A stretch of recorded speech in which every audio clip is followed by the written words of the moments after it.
안녕하세요. 김주희 선교사입니다. 만나서 반갑습니다.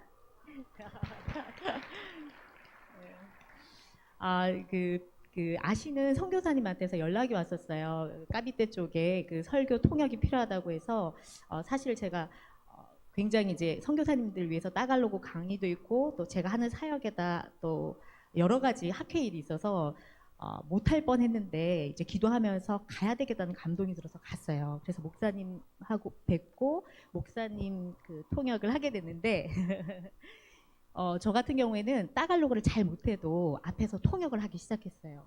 제가 언어도 잘 못하고 어느라고 뭐 어떻게 되는지 모르겠지만 하나님 앞에서 이렇게 복음을 전하는 데 있어서는 두려움이 없어졌어요.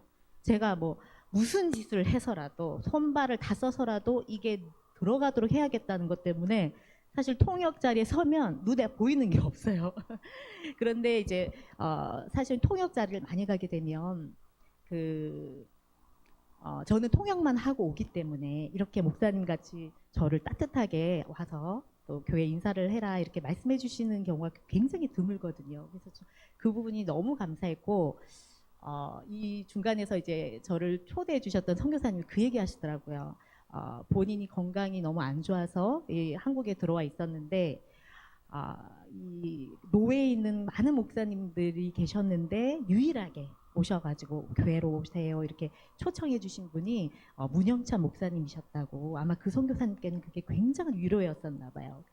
요즘에는 이제 선교사님께서 교회를 방문하는 것 자체가 좀 부담스러운 기간이잖아요. 너무나 한국 사회도 힘들기 때문에 그런 얘기를 해주셨었는데 저는 통역하면서 뭐를 느꼈냐면 그 목사님의 영성이 굉장히 따뜻하다는 걸 느꼈어요. 교회를 안 다니셔도 굉장히 도리를 지키시고 따뜻하신 분 있잖아요. 그런 느낌이셨어요.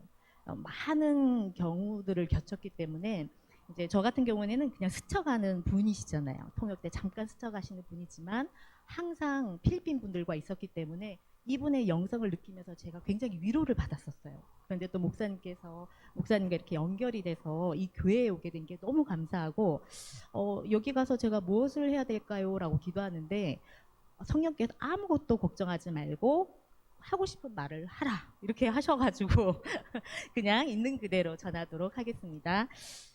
우선 말씀은요 사도행전 8장 12, 13절이에요. 12, 13절 그리고 23절.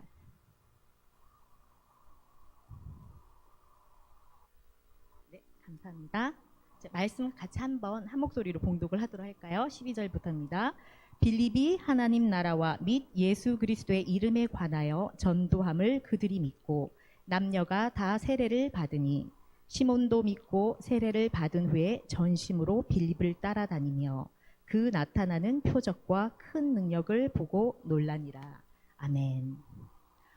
저는 이 두 사람에 대해서 얘기를 하고 싶었어요. 물론 이 앞에 보시면 초대교회가 스데반 집사의 순교로 인해서 흩어졌고 많은 일들이 있었죠. 그죠?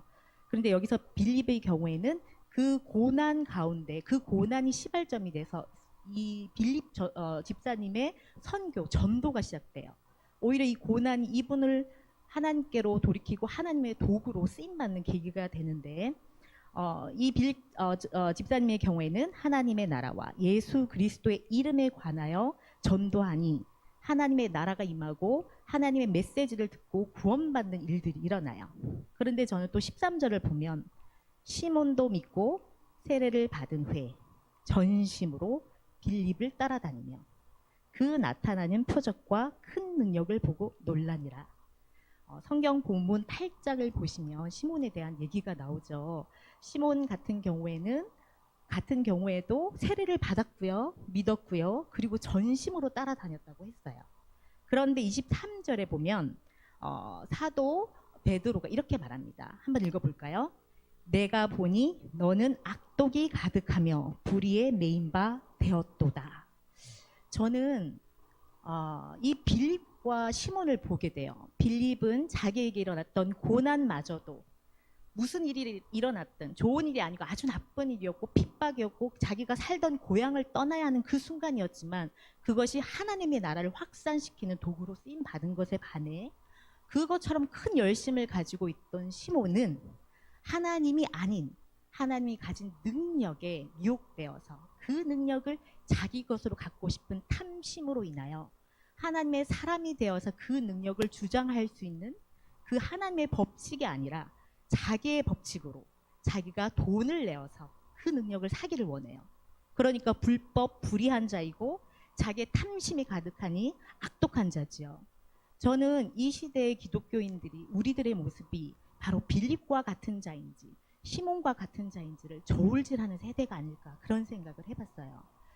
작년에 저희 큰아이 입시 때문에 처음으로 이제 저희 가족이 10년 만에 처음으로 다 들어온 게 처음으로 작년에 들어왔어요.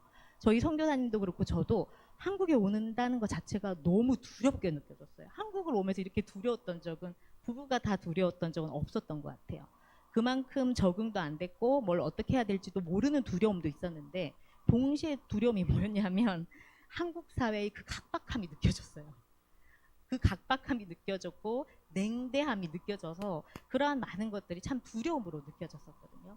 그런데 동시에 저는 질문을 하게 됐어요. 저는 필리핀에서 아예 배수진을 치고 있잖아요.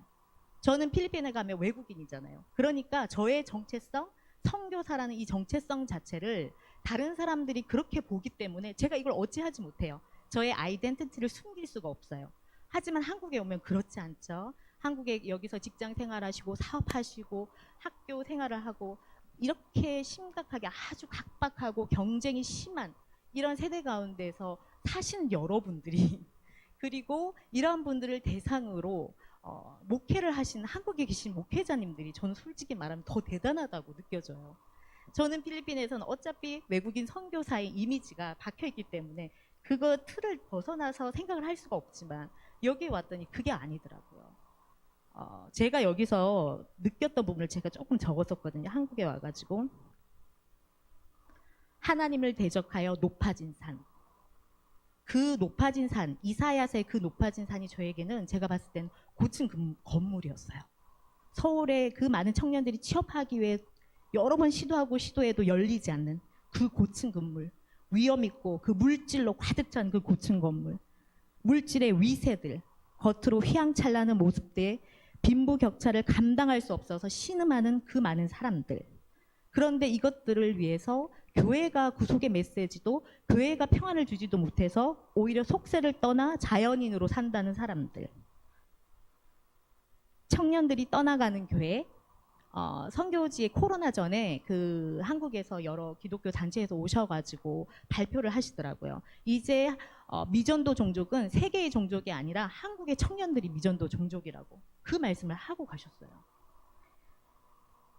청년들이 떠나가는 교회, 청년들이 미전도 종족이 된 나라, 금수저, 은수저, 흑수저 출발점에 있어서 청년들이 사회로 나가는 그 출발점에 있어서 공정을 기대하기 힘든 사회.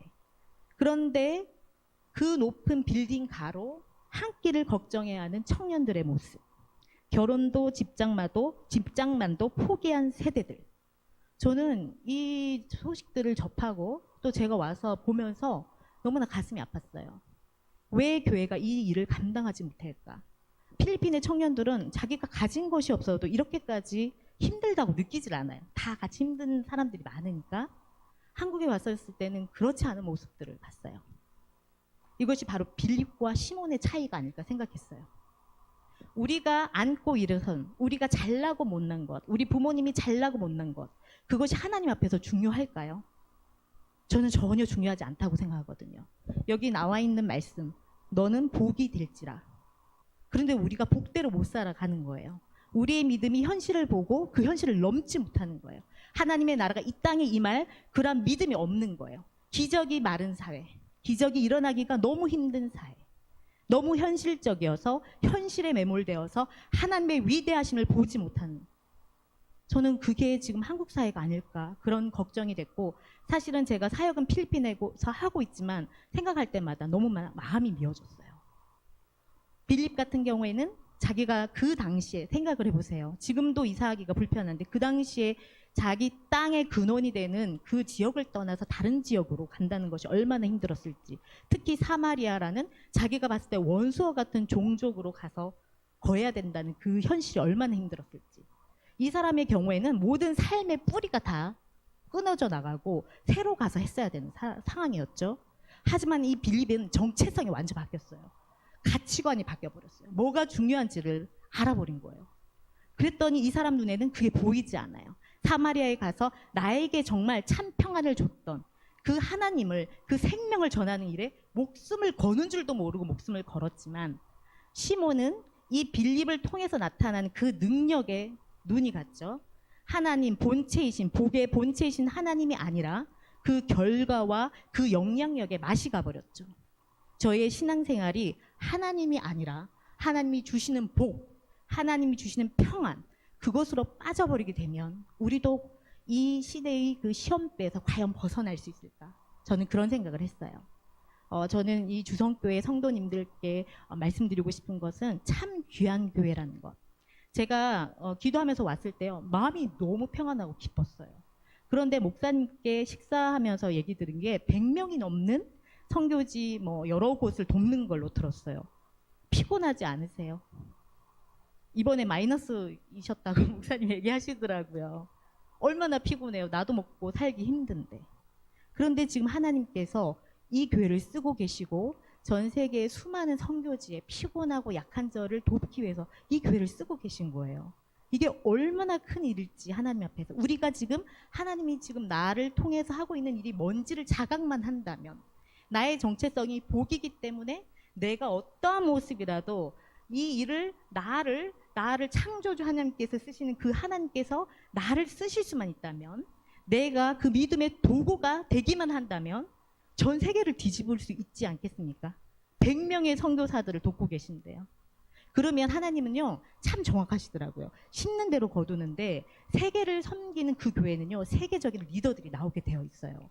그래서 저는 이 주송교회가 앞으로 그렇게 크게 쓰임받을 거라는 그 메시지도 쉐어를 해드리고 싶고, 또 저희가 이 어렵고 힘들다는 세대 가운데 빌립과 같은 자들이 다 되었으면 좋겠다는 말씀 드리고 싶습니다. 네, 그러면 이제 제가 저 뭐하고 사는지 보여드릴게요. 이거를 이렇게 앞에 보고 이렇게 하나요? 목사님 죄송합니다. 제가 몰라가지고. 네. 이렇게 하면 되나요? 잘 안 보이시죠? 제가 이런 걸 잘 만들 줄 몰라가지고. 저희 교회는요, 은혜와 진리 교회이고요. 이 남편 선교사가 태권도 선교사예요. 전문인 선교사. 그리고 필리핀에 그 한국에 그때 많은 학생들이 그 제주도로 수학여행 가다가 죽었잖아요. 그래서 그때 이제 선교사 자녀 사역도 같이 하고 있었기 때문에 그 당시에 또 필리핀에서도 한 가정이 민도로 쪽으로 내려가다가 파도에 휩쓸려서 그 가족이 자녀 한 명하고 남편 선교사님 빼고 다 이렇게 돌아가시는 상황이 있었어요. 그래서 그게 계기가 돼서 한국에서 딸 수 있는 생활체육 지도자 자격증을 다 땄어요. 그래서 저희 교회는 스포츠 선교, 이것이 이제 좀 핵심이고요. 그리고 제가 이제 교육 쪽으로 있다 보니 교육 선교. 그래서 보시면 전도 동구단, 태권도단, 배구단, 배드민턴단 이런 게 있고요. 그리고 이제 나머지 성경 공부 이런 부분들이 있습니다. 지금 저희가 섬기는 지역이에요. 저희 교회는 굉장히 작아요. 저희 교회는 굉장히 작고요. 그 월세를 내는 교회예요.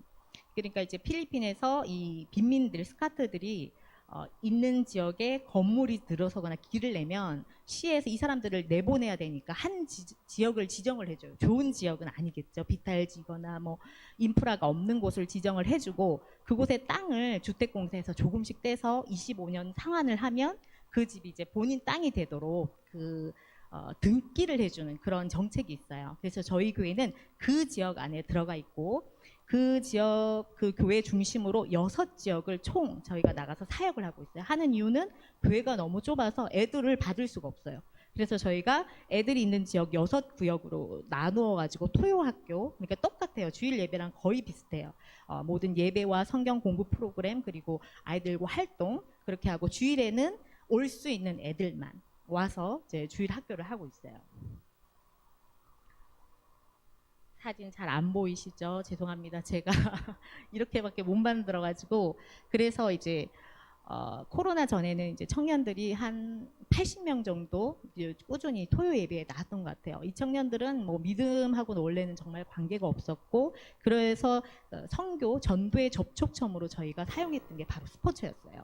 스포츠를 하다 보니 이게 말이 어눌하고 문화도 어눌한 선교사가 같이 땀을 흘리면서 보내는 시간이 많아지니 아이들과 이렇게 친밀해지게 되고, 그러니까 이 친구들이 그 저희 성도뿐만 하더라도 한 번 결혼하신 분이 두세 가정밖에 안 되세요.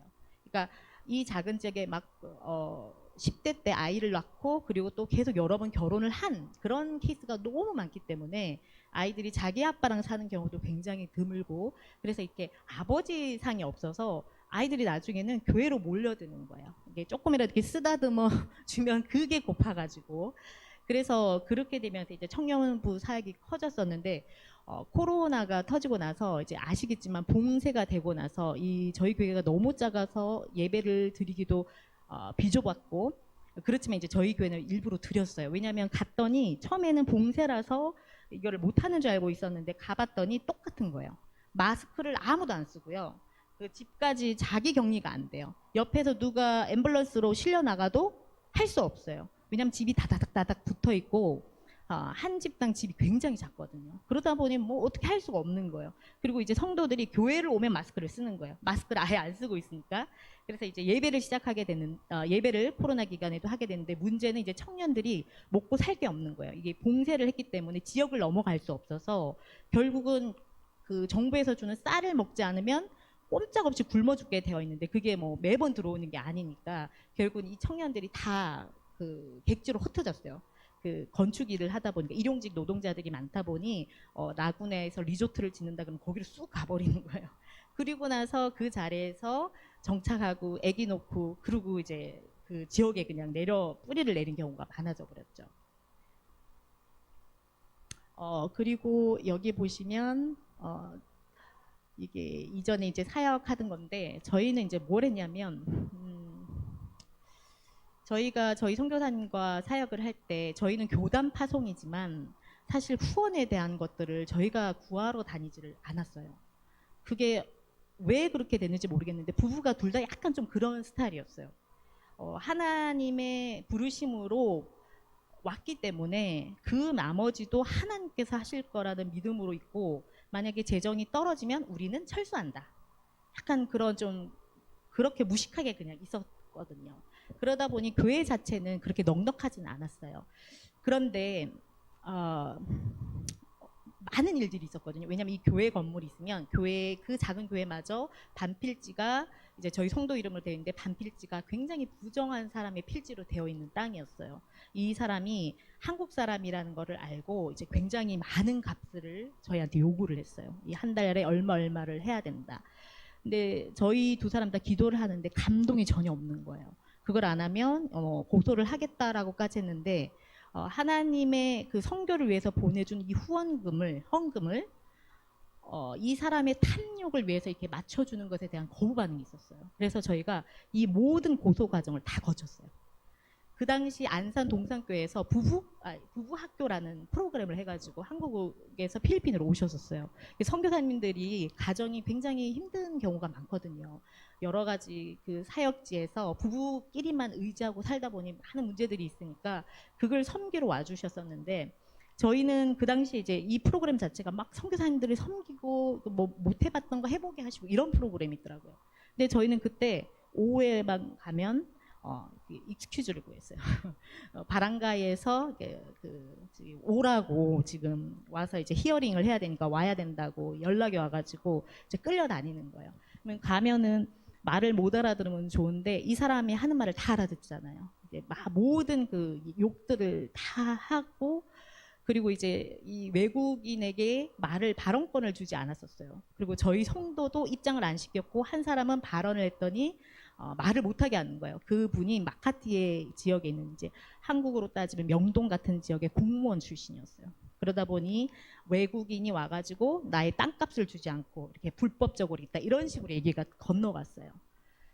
그 일이 있고 나서 오는데 제가 마음이 너무 비통한 거예요. 나는 하나님 앞에서 계산하지 않았고 내가 선교지에서 무엇을 가르치든 이 하나님 앞에서 그저 하고 했는데, 왜 다른 선교사님들은 몇 개씩 짓는 교회 그 하나 짓는데도 이렇게 시련을 이렇게 시련이 오는가. 그리고 다들 지금 즐기고 누리는 자리에서 왜 우리 가정은 또 이렇게 해야 되나. 이런 생각이 있었거든요.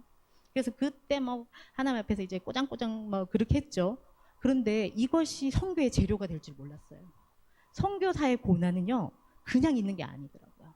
그게 아니라 이게 고난의 재료가 됐어요. 이게 나팔이 돼가지고, 저 선교사 이 정도 돈 해결하고 할 줄 알았는데 이거 안 하니까 이 사람이 악한 마음으로 방송국에까지 찌른다 그러고 이민국에 찌른다 그러고 막 그랬거든요. 동네를 다 그 동네를 그 지역을 휘졌었어요. 바람가이랑.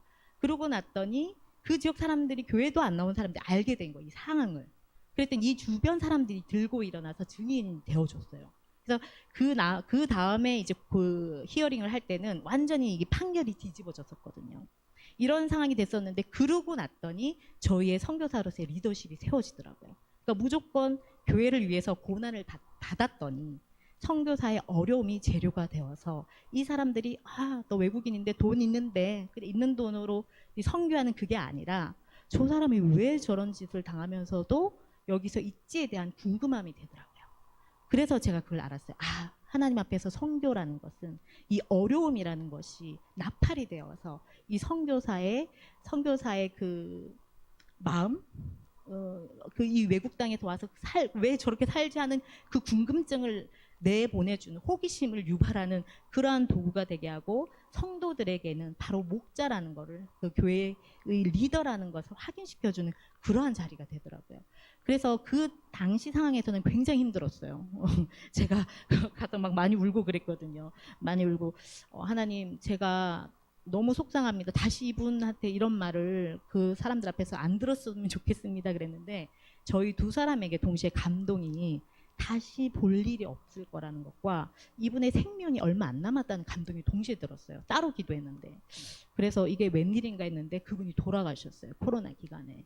그래서 다시 보는 일이 없었고 저희는 이 그 교회의 건물을 살 때도 이게 간증할 게 너무 많아요. 그래서 어느 걸로 간증을 해드려야 될지 모르겠는데 나오는 대로 해드릴게요. 저희가 교회 땅을 사는 거 모든 것들이 이게 기적이 아닌 게 없어가지고요. 자, 이거는요 지금 저희 현지 교회 사역뿐만 아니라 선교사 자녀학교와 현지 학교에서 태권도를 가르치고 있어요. 저희 선교사님이. 그래서 아무래도 이제 한국에 대한 관심이 많다 보니까 한국 선교사 자녀 아이들과 또 저희 현지 교회 그 스포츠단들과 굉장히 이런 많은 활동들을 같이 해요. 그 체육 활동들을. 그러면서 선교사 자녀들도 이제 현지 교회를 안 다니는 경우가 많기 때문에 그 아이들도 필리핀 속으로 들어가고 필리핀 아이들도 이제 한국 아이들을 알게 되는 그런 시간도 갖고요. 그리고 이게 이제 저희가 지금 있는 그 교회 이전 교회 지금 현재 23년 차거든요. 초창기에는 라구나 지역에 화장실이 없는 지역에 들어가서 사역을 했어요. 비만 오면 비가 이렇게 이게 물이 침수가 되는데 장화를 신고 들어가서 사역을 했어요. 그때는 저희 막내가 아기였을 때거든요.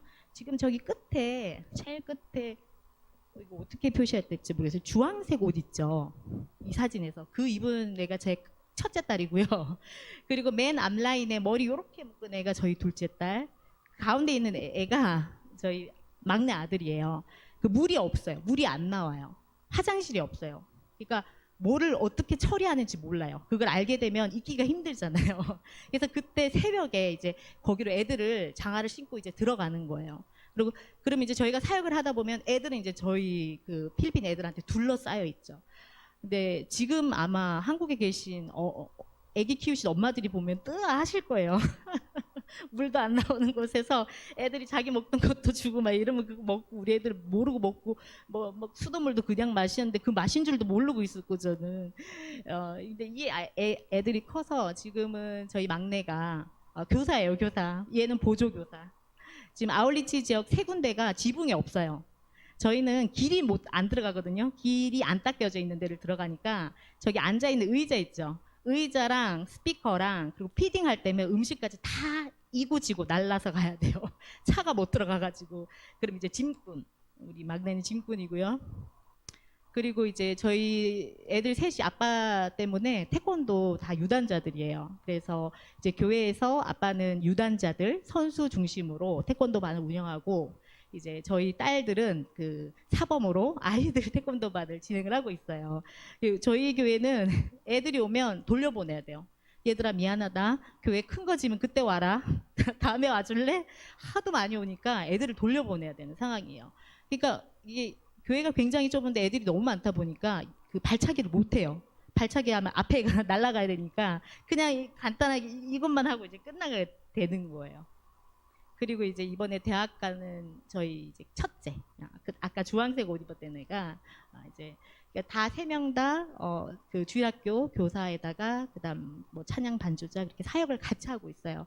아이들이 그 필리핀 아이들과 어릴 적부터 이렇게 같이 크다 보니까 사실 저희 아이들 같은 경우는 친척보다 필리핀 언니 오빠들이 더 가까운 케이스예요. 작년에 제가 이제 저희 처음 다 나왔다 그랬잖아요. 그래서 나왔더니 막 좋은 것들이 많으니까 여름에 나오니까 딱 저희 계절이잖아요. 그러니까 뭐 사고 싶어 한번 사. 그리고 이제 마지막 날에 애들한테 사라고 이렇게 했더니 다 뭘 사냐면 언니 오빠들 선물. 언니 오빠들 선물산이라고 바빠요, 얘들은. 그래서 저희 아이들 때문에 너무 감사하고 이제 저희 이제 첫째 딸이 이제 대학 때문에 이제 들어오고요. 성전 건축은요. 땅을 어떻게 구입한지 궁금하시죠? 이 교회 부지를 위한 이 땅은 한국의 그 춘천의 작은 상가교회, 개척교회 그 교회에서 헌금을 해주셨어요. 본인들도 상가에 있는 개척교회인데요. 상가의 월세가 제가 이번에 듣기로 30만 원인가?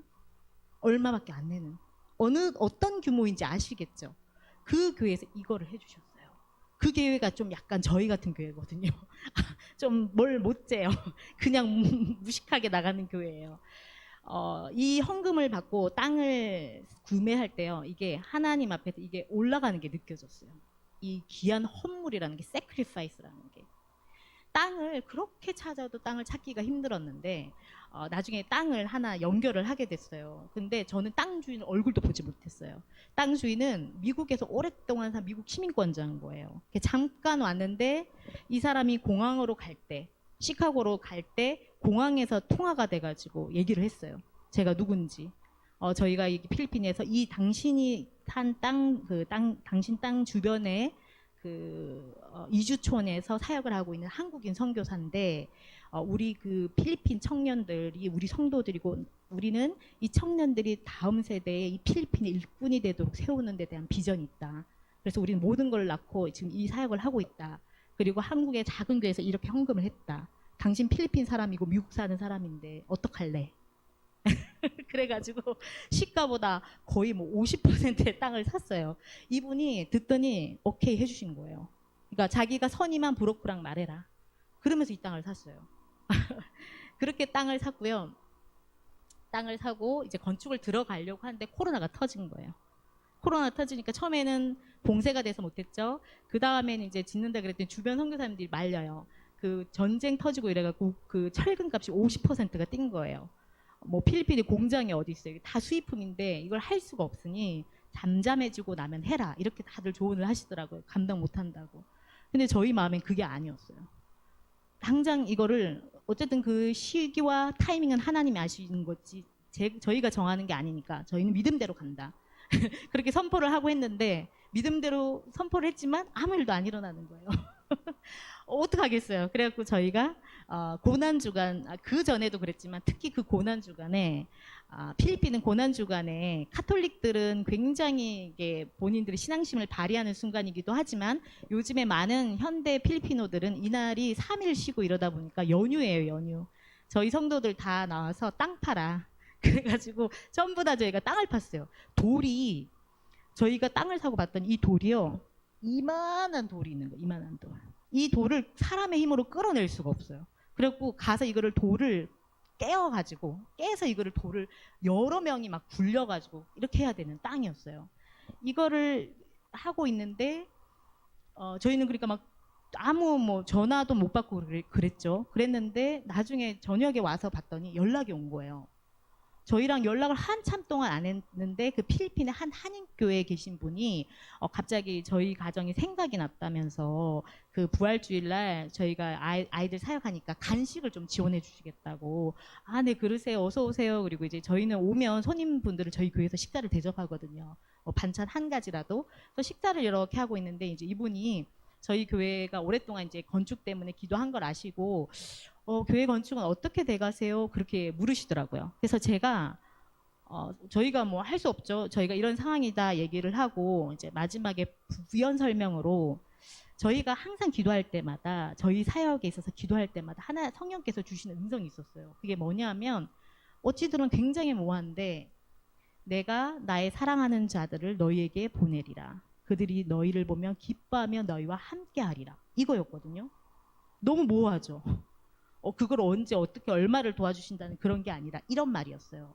그래서 따로 드릴 말씀이 없으니까 그 말씀을 드렸어요. 근데 그분이 그걸 믿음으로 받으신 거예요. 자기 말로.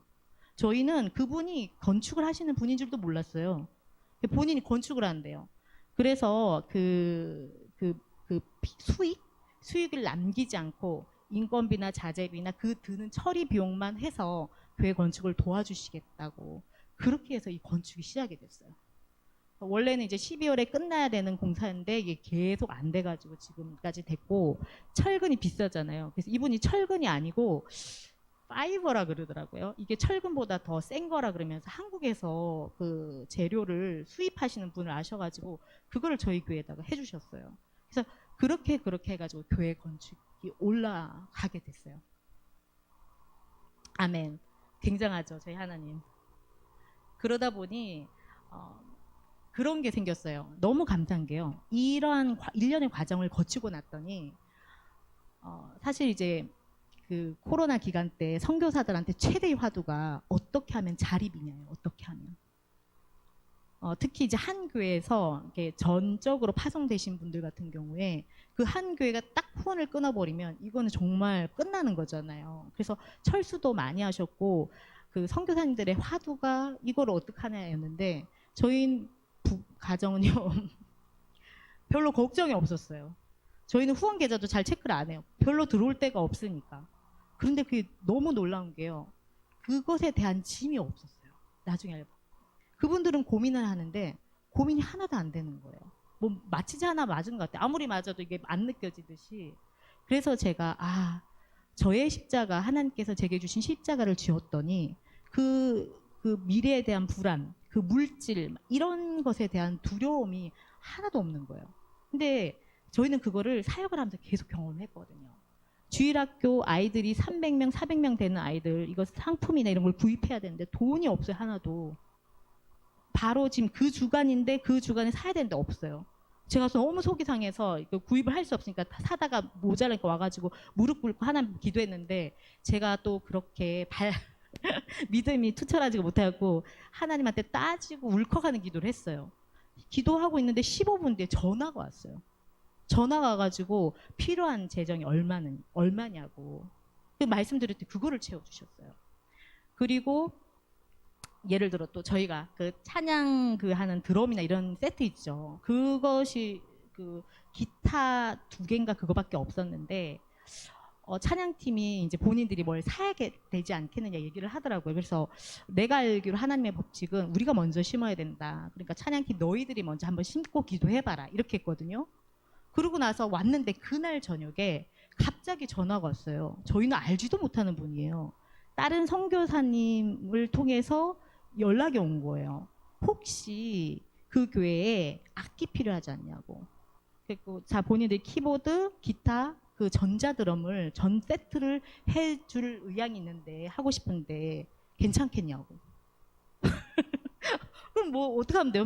아유 감사합니다 하고 받고 도대체 무슨 일이 있었던 건지를 전 얘기를 해주는 거예요. 그러니까 이 선교라는 게요 하나님이 하시는 거더라고요. 그러니까 아무리 선교사가 힘들고 어쩌고 그래도 물론 힘든 상황이 있으면 정말 힘들어요. 그건 정말 그렇게밖에 안 되지만 힘들어도요 하나님만 믿고 가면요 이건 하나님이 하시더라고요. 근데 이 힘든 게 있어야 돼요. 우리가 누군가도 의지하지 않고 하나님 앞에 발가벗겨져 가지고 하나님만 의지하고 있다는 시점이 와야 하나님이 부어주시면 이게 하나님이 주신 건 줄 알잖아요. 그러지 않고 사람한테 받으면 이 사람한테서 받은 걸로 알잖아요. 근데 저는 하나님의 종으로서 만약 어떠한 사역을 한다면 제 마음에 그런 게 있어요. 높고 낮음에 관계없이 하나님 앞에서 떳떳하고 싶다는 그런 마음이 있었어요. 저희 부부 두 사람 다. 그랬더니 이 일이 이루어지고, 기도회를 하는데 저희 교회 한 자매 기도회를 하는데 저녁에 기도를 하는데 성령께서 이 자매한테 무슨 일이 있는데 얘가 자기 믿음으로 이 일을 극복을 못한다 그러더라고요. 이겨내지 못한다 하시더라고요. 그래서 이게 뭐야? 그러고 또 물었어요. 불러서 물었더니 아버지가 직장을 잃은 거예요. 대학생인데 학비가 없는 거예요. 뭐 필리핀, 한국처럼 그런 시스템이 잘 안 되어 있으니까 어떻게 내가 그렇게 들었는데 했더니 그 얘기를 한 거예요. 얘기를 안 하다가. 그래서 걔가 울면서 얘기를 하길래, 그래? 그러면 우리 하나님께서 알게 하셨을 때는 방법도 하나님이 갖고 계시겠지. 기도하자. 이렇게만 했어요. 그러고 났더니 그 다음날 또 다른 선교사님 오셨어요. 선교사님이 다른 그 후원금을 이쪽에 이렇게 연결해 주는 경우가 굉장히 드물거든요. 선교사님 오셨어요. 오셔가지고 교회에 그 장학금 줄 만한 애 3명을 추천하래요. 그리고 그렇게 된 거예요. 그러니까 이게 참으로, 그래서 말해줬어요. 그 자매한테. 나 몰랐고 그렇게 했는데 기도했지, 그치? 근데 그 다음날 이 선교사님 오셔서 연결해달라 그러더라. 그렇게 얘기를 해줬어요. 그러면 저는 뭐가 되냐면 증인이 되는 거예요. 증인. 하나님께서 하시는 사역의 증인. 그러니까요, 선교사는요 뭐 별로 뭐 안 해도 돼요. 그냥 그 자리에서 하나님이 하시는 일의 목격자이자 하나님의 도구만 되면 되는 것 같아요. 그러고 났더니요, 사역이요 너무 재밌어요. 이 무거운 짐은 다 주님께서 져주시니까 되는 대로 있으면 하고 없으면 그것도 하나님께서 하신 어떠한 것보다 하고 나가지만, 또 구해야 되는 거 구해야겠죠. 믿음으로 구해야지 받는다는 걸 성도들한테 보여줘야 되니까 그러고 나가는 거예요. 그랬더니 사역이 너무 재밌어요. 저희 교회 가면요, 청년들이요 집을 안 가요. 집을 부모님이 전화가 와요. 막 저한테. 그러니까 얘들아 집에 가야 되지 않겠니? 그럼 애들이 이렇게 나와요. 멀리서 온 애들은 저희가 태워줘야 되거든요. 그렇게 재미가 있어요. 교회 애들이 막 몰려와요. 얘들아 좀, 개도 와요. 개도 주인 따라서 와가지고 안 그래도 좁은데 얘들아 좀 제발 좀 가고, 그러면 이제 애들이 눈치껏 개를 내보내야 되니까 자기들도 나갔다가 계단에 다 붙들고 또 있는 거예요. 저희 교회는요 반찬 하나로 밥 먹어요. 그런데도 그렇게 맛있어요. 서로 어떻게 먹어볼까 하고 와요. 그러다 나중에 이제 제가 말한 게 아니라 그 식사를 준비하시는 여성도님이 저희 없을 때 와서 얘기한 거예요. 얘들아 지금 교회 재정이 어떤 상황인지 아냐? 지금 빠스더라가 얼마나 힘든지 알아? 여기 동네 사람들은 집에 가서 밥 먹어. 그래가지고 나중에 애들이 갔더니 이제 애들이 이렇게 정리가 되더라고요. 식사 시간에 좀 조용해졌어요. 그랬더니 이제 여성도님들이 그렇게 했더라고요. 이게 저희가 하려고 하는 게 아니라요. 이번에 코로나 걸렸을 때 저희 선교사님이 코로나 걸리신 분, 먼 지역에 있는 분을 도우러 갔었어요. 그 당시에 이제 초창기여가지고 선교사님들끼리도 서로 코로나 걸렸다면 안 갔거든요. 격리해야 되니까. 근데 이분이 너무 몸 상태가 안 좋은 거예요. 비행기를 탈 수도 없고 그럼 너무 돈이 드니까 그분을 돕고 왔으니 본인이 자가 격리를 해야 되잖아요. 그러니까 그 교회에 가서 예배를 드리면 다 전염이 되잖아요. 그래서 아무래도 2주간 격리해야겠다. 코로나 환자에 노출이 됐다. 그거를 한참을 할까 말까 하다가 그 고민을 밤에 올린 거예요. 한밤중에. 갑자기 새벽에도 연락이 오는 거예요. 이제 외국인인 이 빠스토라가 혹시라도 무슨 일 당할까봐 지금 막 오토바이 타고 오겠다고 막. 그래서 아니야, 그러지 마. 우리가 걸렸다는 게 아니고 격리를 해야 될 것 같아. 그랬더니 제발 좀 오라는 거예요. 그래서 할 수 없이 이제 저희가 트럭이거든요. 우리는 그 가고 성도들이 그 여기다 뭐를 놔뒀어요. 그리고 멀리 서 있는 거예요. 우리는 이제 그 담아가지고 창문 안 내리고 서로 인사하고 헤어졌어요. 그 안에 봤더니요, 그 당시 봉쇄가 돼가지고, 봉쇄됐을 때 한 가구당 한 명만 나가서 물건을 살 수 있었거든요. 그것도 딱 정해져 있었고요. 근데 세상 이분들이 무슨 짓을 했는지 쌀 한 가마니, 계란 한 판, 식용유 막 반찬을 막 사놓은 거예요. 그 야채를. 그것뿐만 아니라 본인들이 저희 선교사님이 좋아하는 음식을 다 만들어가지고요. 이거 뭐 잔치할 만큼 이렇게 해가지고 보내준 거예요. 사실 그 당시 저희 쪽에 쌀이 떨어졌었거든요. 계란도 없고. 그걸 다 해온 거예요. 그런데 저희 성도들은 그 당시 그게요, 먹을 수 있는 상황이 아니었거든요. 이 사람들 계란 하나 먹기가 힘든 상황이었어요. 그 당시에. 그걸 그렇게 해놓은 거예요.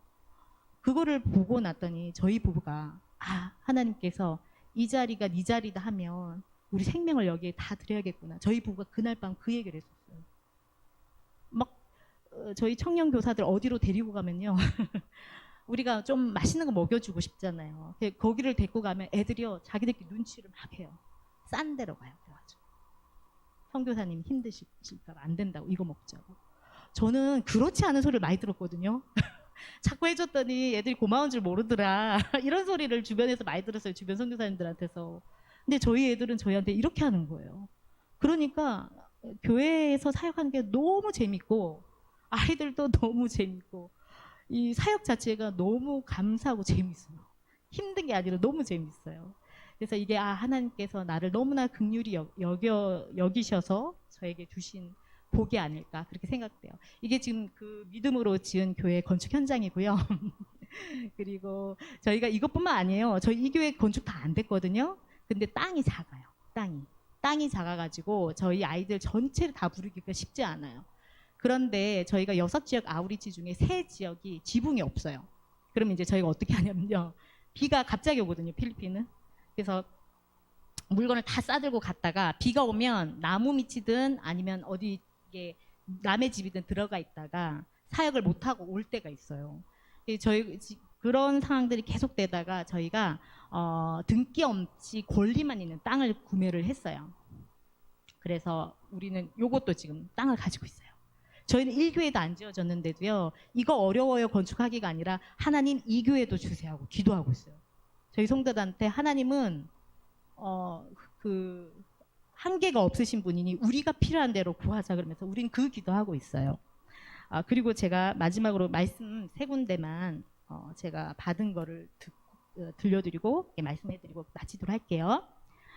빌립보서 4장 12, 13절이에요. 내가 비천에 처할 줄도 알고 풍부에 처할 줄도 알아. 모든 일에 배부르며 배고픔과 풍부와 궁핍에도 일체의 비결을 배웠노라. 내게 능력 주시는 자 안에서 내가 모든 것을 할 수 있느니라. 아멘. 저는요 어떤 손이 제일 부러운지 아세요? 그 네일아트하고 예쁜 손이 아니라 저는 하나님 앞에서 너무 수고해서 까칠까칠한 손이 너무 부러웠어요. 진심으로. 그래가지고요 티내고 싶어서 필리핀은 그 빨래 세제가 굉장히 독해요. 존 락스도 굉장히 독하고 그 맨손으로 전 일을 했어요. 좀 하나님 앞에 올라갔을 때 저 일 열심히 했는데 티내고 싶어가지고 가치관이 달라졌어요. 저는. 그리고 통역을 나가든 뭐를 하든 어쩔 때는 굉장히 높은 사람들하고 움직여야 될 때도 많거든요. 똑같아요 저는. 저희 가난한 성도를 대할 때나 그 높으신 분들을 대할 때나 그분들을 대할 때는 영어로 얘기해야죠. 또 밑에 분을 대할 때나 똑같아요. 하나님 앞에서 그 사람의 가지고 많은 것을 가지고 적게 가지고 이런 것들이 어떠한 나의 행동의 변화가 되는 거 그거는 하나님의 종이 나타내야 될 그런 부분이 아니라고 생각합니다. 이게 제 마음에 계속 갖고 있던 그런 감동이었기 때문에요. 그래서 어디든 불러주는 대로 하나님께서 가라 그러면 가요. 어디 굉장히 중요한 미팅, 비즈니스 미팅 자리든 뭐 학회의 자리든 아니면 성도 몇 분 있는데 가가지고 성경 공부해달라고 하든 아무 때나 하나님께서 가라 하시면. 고린도 후서 10장 5절요. 모든 이론을 파하며 하나님 아는 것을 대적하여 높아진 것을 다 파하고 모든 생각을 사로잡아 그리스도에게 복종케 하니. 아멘. 저는 오늘 우리 세대의 기독교인이 이렇게 돼야 된다고 생각합니다. 그 비트코인, 여러 가지 재정, 내가 갖는 인맥, 그리고 능력, 네트워크 이것이 아니라 그리스도를 아는 것이 이 모든 것들을 복종케 하는 그래서 그리스도가 왕이시라는 것이 우리 삶에서 드러나야 된다고 생각합니다. 보험이 아니고요. 연금이 아니고요. 우리 투자한 뭐 제2투자가 아니고요. 바로 하나님께서 우리의 왕이심이 우리 삶 속에서 드러나야 된다고 생각합니다. 이사야서 41장 14절 16절입니다. 부러지 같은 너 야곱아 너희 이스라엘 사람들아 두려워하지 말라. 나 여호와가 말하노니 내가 너를 도울 것이라. 내 구속자는 이스라엘의 거룩한 이인이라. 보라 내가 너를 이가 날카로운 새 타작기로 삼으리니 내가 산들을 쳐서 부스러기를 만들 것이며 작은 산들을 겨같이 만들 것이라. 내가 그들을 까부른즉 바람이 그들을 날리겠고 회오리 바람이 그들을 흩어버릴 것이로되 너는 여호와로 말미암아 즐거워하겠고 이스라엘의 거룩한 이로 말미암아 자랑하리라. 아멘. 오늘 이 말씀이 우리들의 말씀이 됐으면 좋겠습니다. 저는 바라는 게 있으면요, 하나님을 대적하여 높아진 산을 까부스로는 날카로운 타작기계가 되기를 원합니다. 하나님께서 그 일을 위해서 제가 소망하는 만큼 저를 준비시켜 주실 줄 믿습니다. 저는 저희 오늘날의 저희 성도님들께서 바로 이러한 분들이 되셔야 된다고 봅니다. 우리의 정체성은, 하나님 없는 우리의 정체성은 아마도 버러지 같은 우리일 거예요. 버러지같이 아무 가진 것도 없고 아무 능력도 없고 아무 기댈 데도 없고, 그런데 그 버러지 같은 우리를 들어서 높아진 산을 까부스르는 타작기계로 만드실 수 있는 분이 여호와 하나님이시기에 저는 그러한 사람이 되고 싶습니다. 아멘. 네, 여기까지 하겠습니다. 감사합니다.